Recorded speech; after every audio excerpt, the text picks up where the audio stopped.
Good morning, students. Today I am starting chapter 6, Molecular Basis of Inheritance. In this chapter, we will study about detailed study of DNA, structure of DNA, replication of DNA, RNA. We will study in detail. आज शुरू करते हैं वंशागति का आणविक सिद्धांत, molecular basis of inheritance. सबसे पहले बात करते हैं कि आनुवंशिक पदार्थ क्या होता है, जेनेटिक मटेरियल होता क्या है।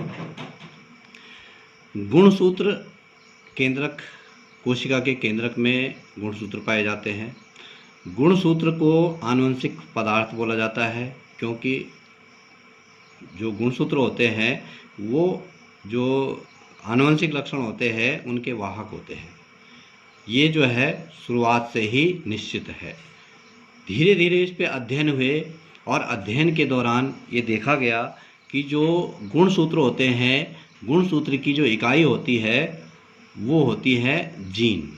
जीन जो होते हैं, असंख्य जीन गुणसूत्र में एक क्रम में लगे होते हैं और जीन्स जो है वो उसकी आनुवंशिक इकाई कही जाती है, जो कि आनुवंशिक लक्षणों का निर्धारण करते हैं।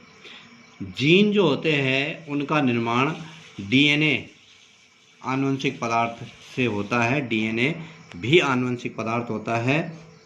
डीएनए का निर्माण के बारे में भी हम बाद में डिटेल में पढ़ेंगे। तो पहले ये स्पष्ट नहीं था, शुरुआत में जो है जब इस पे अध्ययन चल रहे थे तो पहले ये क्लियर नहीं था कि डीएनए, ये तो पता था कि डीएनए और आरएनए में प्रोटीन पाया जाता है, लिपोप्रोटीन, ये न्यूक्लियोप्रोटीन, ये सब इसमें पाए जाते हैं। तो डीएनए के बारे में शुरुआत में पहले ये नहीं था कि डीएनए आनुवंशिक पदार्थ है या आरएनए आनुवंशिक पदार्थ है या प्रोटीन आनुवंशिक पदार्थ है, ये पहले क्लियर नहीं था। धीरे धीरे इस पे अध्ययन हुए और ये तो कन्फर्म था कि जो गुणसूत्र होता है वो आनुवंशिक लक्षणों का वाहक होता है। वो आनुवंशिक लक्षणों को एक पीढ़ी से दूसरी पीढ़ी तक हस्तांतरित करता है। जो गुणसूत्र होते हैं उनमें न्यूक्लियोप्रोटीन से जो है वो बने रहते हैं।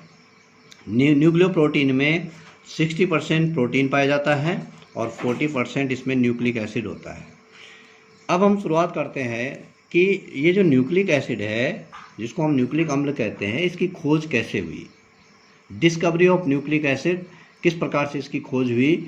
न्यूक्लिक एसिड की जो खोज हुई वो फ्रेडरिक मिशर के द्वारा जो है 1869 में 1869 में फ्रेडरिक मिशर के द्वारा जो पस सेल्स होती है, पस होता है जहाँ पे हम चोट लग जाती है तो वहाँ पे घाव बन जाता है, तो उससे जो पस निकलता है उसको उनकी जो कोशिकाएं थी उन कोशिकाओं पे वो अध्ययन कर रहे थे, माइक्रोस्कोप में देख रहे थे, उन पे अध्ययन कर रहे थे।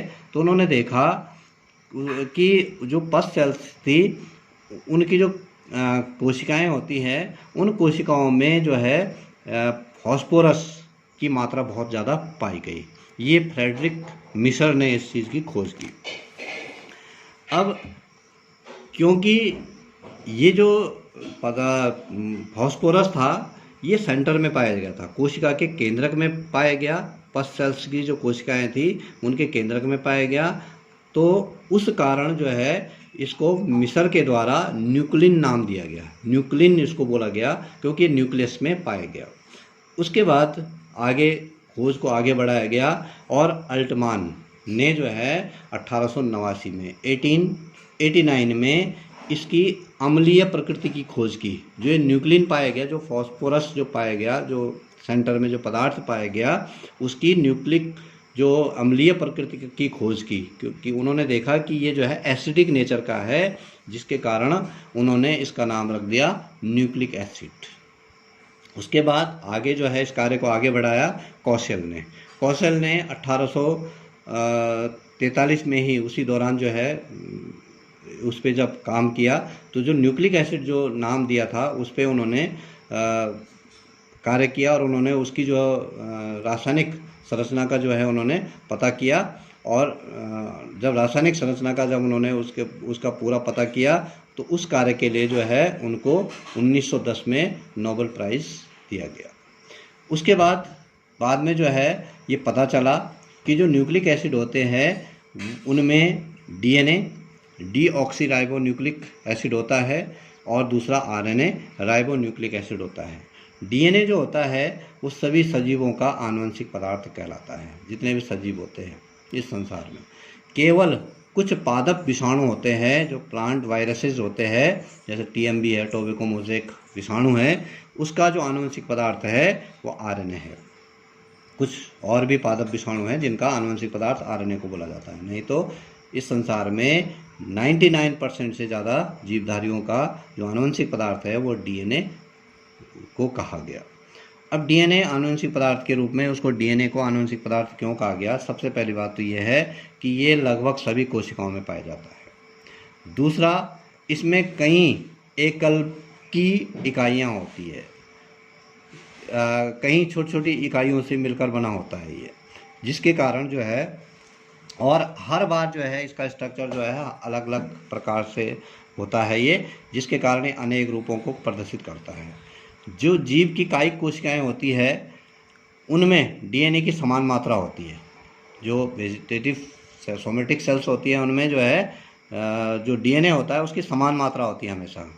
लेकिन जो युग्मक कोशिकाएं होती है या जो जनन कोशिकाएं होती है उनमें जो डीएनए होता है उसकी मात्रा दुगनी होती है।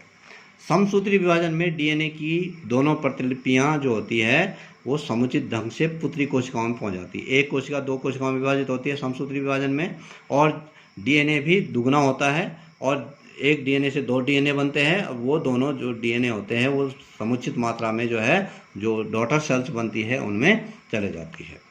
डीएनए के अंदर त्रिककूट ट्रिपल कोड के रूप में कुछ सूचनाएं निहित होती हैं। इसके बारे में हम बाद में डिटेल में पढ़ेंगे। वो सूचनाएं जो है ट्रिपल कोड के रूप में होती है, जो कि आनुवंशिक सूचनाओं के रूप में निर्धारित होती है, जैसे प्रोटीन का संश्लेषण होना या अन्य जो कार्य होते हैं वो कैसे संपन्न होंगे। डीएनए स्वयं मरम्मत कर सकता है, अपनी कहीं पर टूट फूट हो गई तो अपने आप मरम्मत कर सकता है। आनुवंशिक सूचनाओं को सुरक्षित रखने में सक्षम होता है। जो आनुवंशिक सूचनाएं होती है उनको वो जो है सुरक्षित रख सकता है। डीएनए प्रोटीन संश्लेषण को नियंत्रित व संचालित करता है। जो डीएनए होता है वो प्रोटीन संश्लेषण को नियंत्रित भी करता है और संचालित भी करता है।